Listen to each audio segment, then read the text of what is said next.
career, I met some fascinating people, and I still love to hear stories and to tell them. Today, I have the ideal job.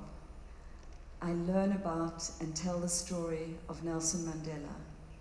Of course, many people know much more than I do about Madiba, but I am here to tell you why I think he is great.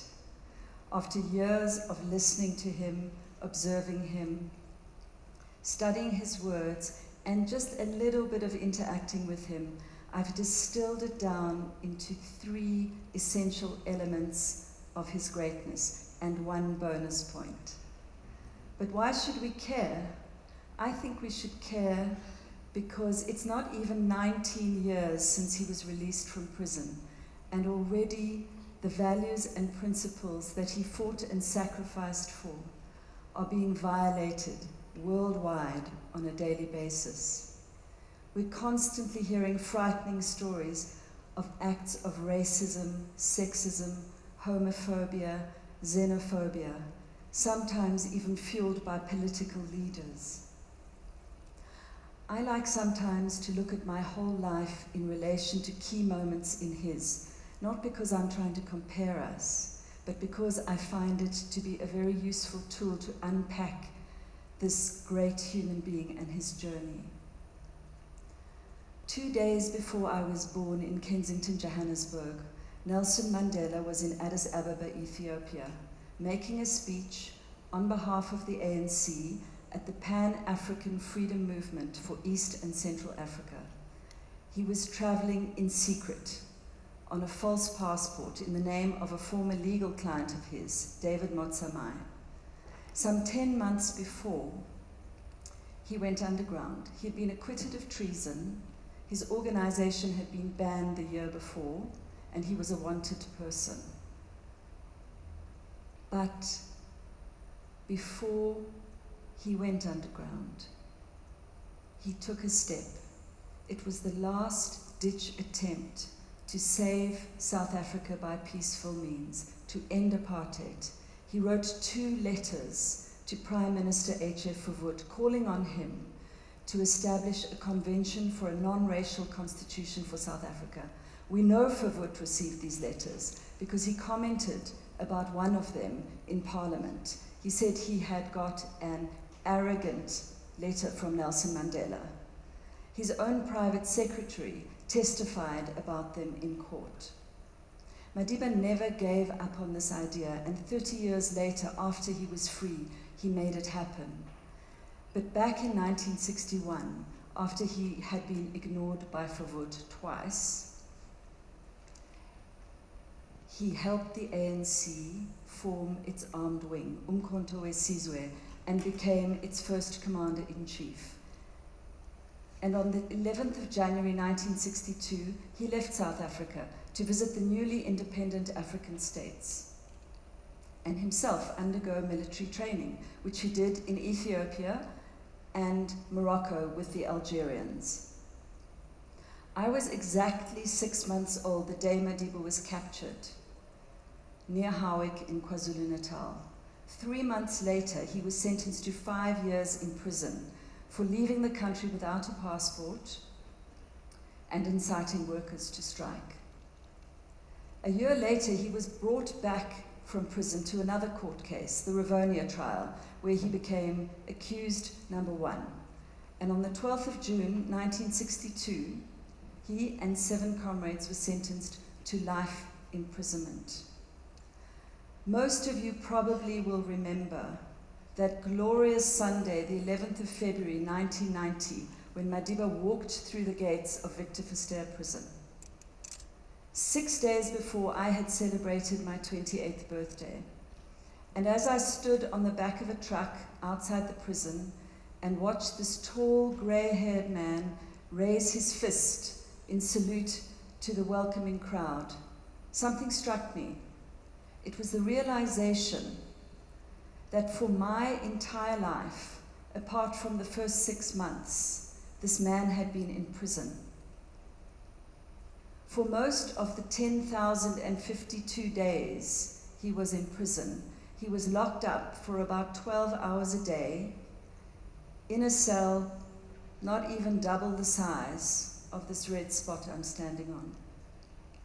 I, on the other hand, had learned to walk, to talk, had been to kindergarten, high school, primary school, had fell in and out of love, had traveled to foreign countries, earned a university degree, and worked as a journalist.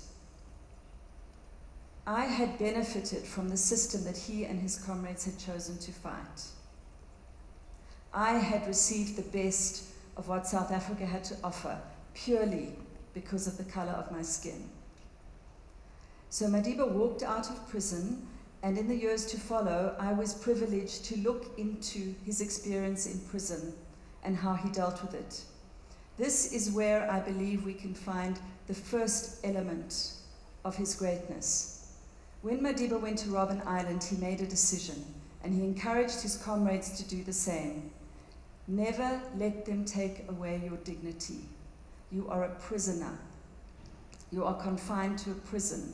You are told what to do, when to do it, and how to do it by people who regard you as the enemy. You are forced to dig with pick and shovel, 8 hours a day, 5 days a week, in the blazing sun, the pouring rain, the driving wind.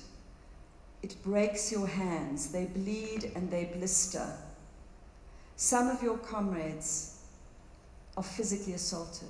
None of you are permitted in rare visits and highly censored letters to tell your families what is happening to you.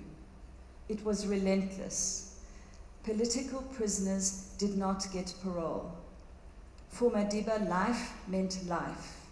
He was supposed to have been forgotten in prison.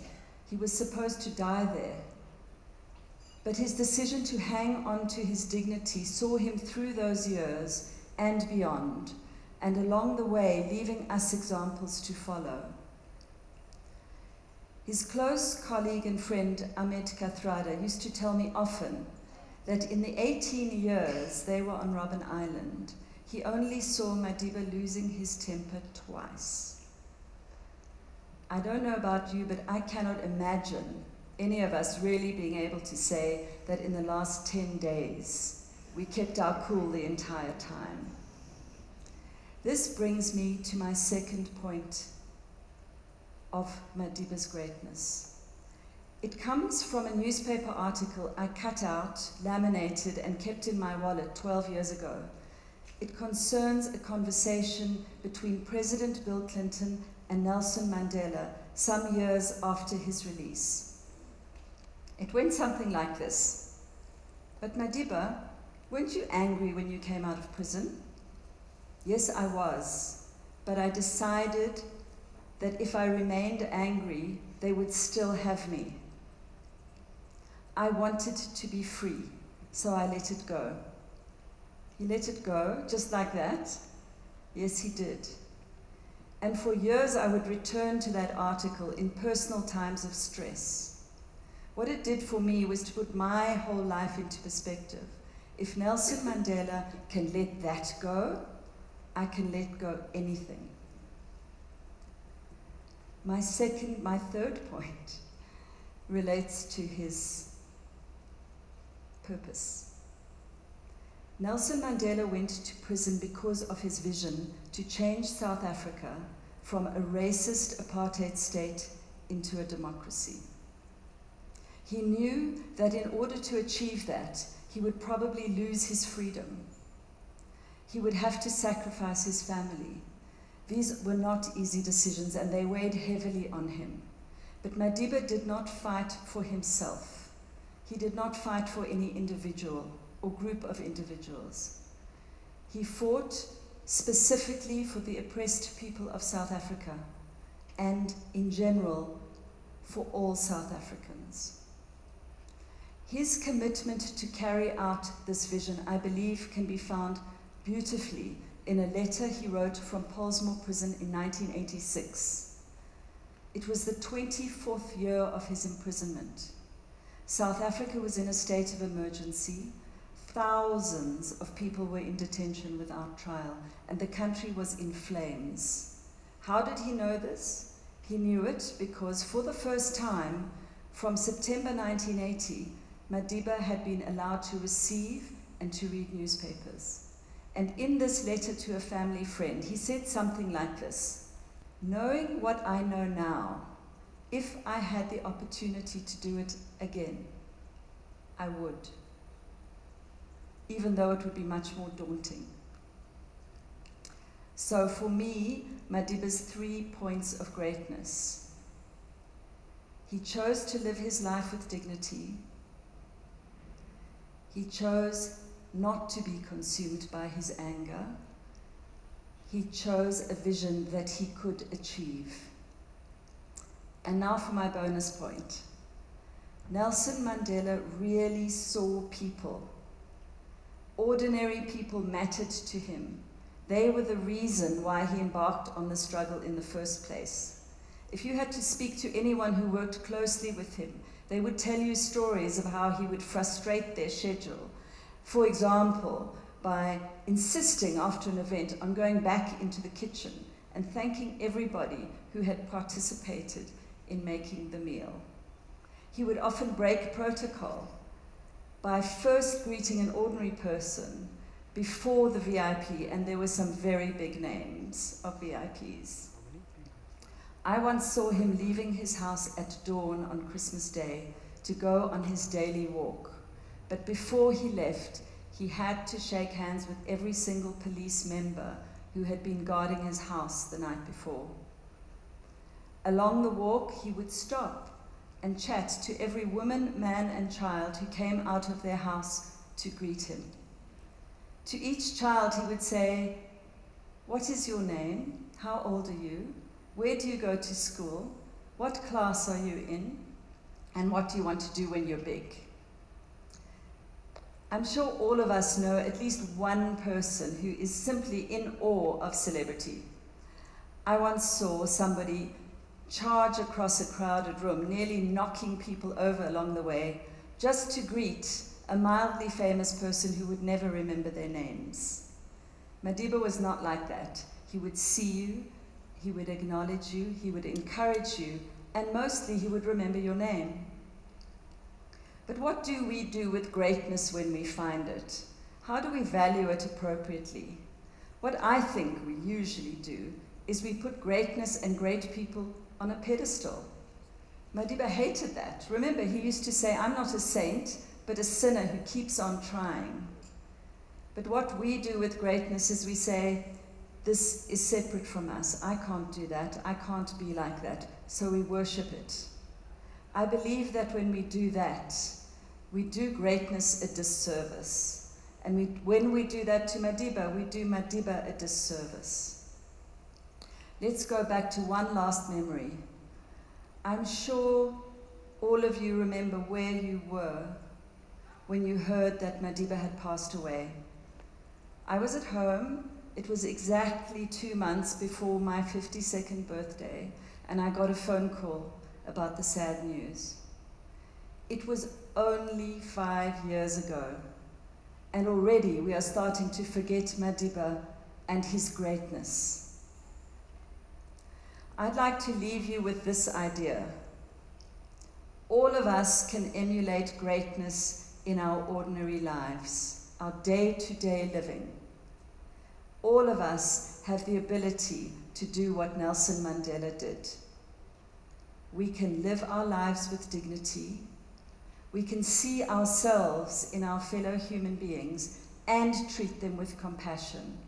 We can choose a vision, a purpose that is going to change somebody else's life for the better and to see it through.